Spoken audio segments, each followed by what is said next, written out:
আজ আমরা দুনিয়া নিয়ে চিন্তা করার কারণে স্বপ্নেও দুনিয়া আসে, কিন্তু সাহাবী আজমাইনেরা জান্নাত ও জাহান্নাম নিয়ে চিন্তা করার কারণে স্বপ্নেও জান্নাত ও জাহান্নামের দৃশ্য দেখতেন।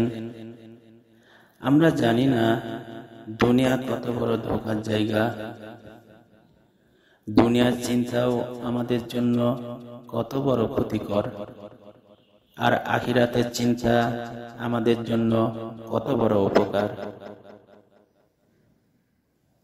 আজ আমি বলতে যাচ্ছি দুই ধরনের চিন্তা মানুষের মধ্যে যে দুই ধরনের অবস্থা তৈরি করে।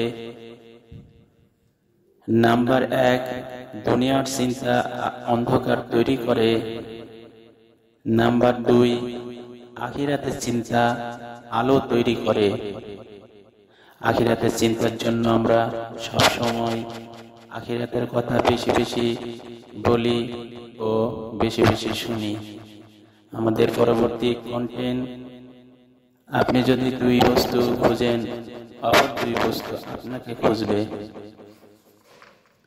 ভিডিওটি পাওয়ার জন্য প্লিজ চ্যানেলটি সাবস্ক্রাইব, লাইক, শেয়ার, কমেন্ট এবং নোটিফিকেশন বাটন অন করে আমাদের সাথে থাকুন।